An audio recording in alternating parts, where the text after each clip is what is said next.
নমস্কার বন্ধুরা, আমার চ্যানেলে স্বাগত।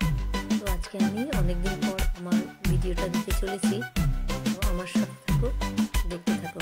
আজকে আমি এক জায়গায় যাব, তো কোথায় যাই না যাই দেখতে থাকো।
তার চারপাশে ঘুরে ঘুরেছে অজস্র সংস্থা, অনেক সৌর সংরচনা।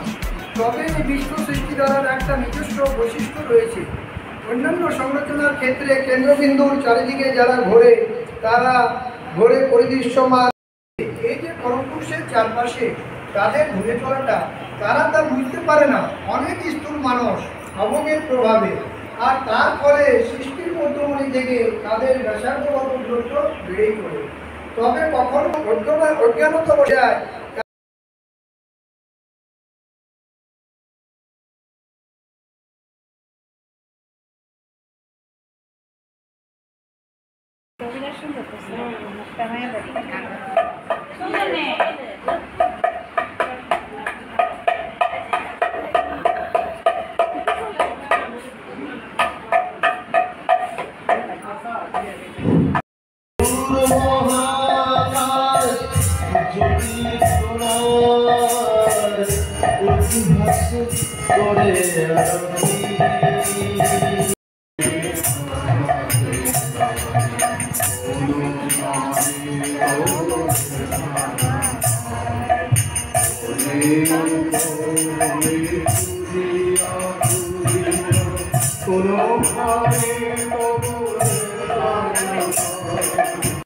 এটাই সাধনা।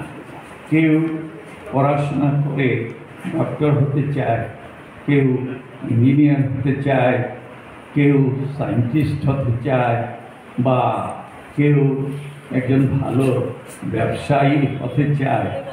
এবং সেই যে তার যে উদ্দেশ্যের জন্য যে প্রয়াস, এই প্রয়াসটাই হলো তার সাধনা। কি করে বুঝতে পারবে? সুতরাং আমাদের জীবনে কি করতে হবে? জ্ঞান সাধনা করতে হবে। অর্থাৎ সব কিছুতে তিনি যে আছেন, তার যে সব কিছুর পেছনে সেই যে সত্তা রয়েছেন, সেই ভাবনা, সেই ফিলিংটা যাতে আমরা পাই, সেই বোধটা, সেটা একটা। আর কর্ম করার ক্ষেত্রে কর্মসাধনাটা কী হবে? কর্মসাধনা হবে যে তিনি আমাকে দিয়ে সব কিছু করাচ্ছেন, আমি একটা যন্ত্র মাত্র, এই ভাবনাটা। এবং যিনি ওই ভাবনা নিয়েই কাজ করে চলেছেন, তিনি হলেন কর্মী।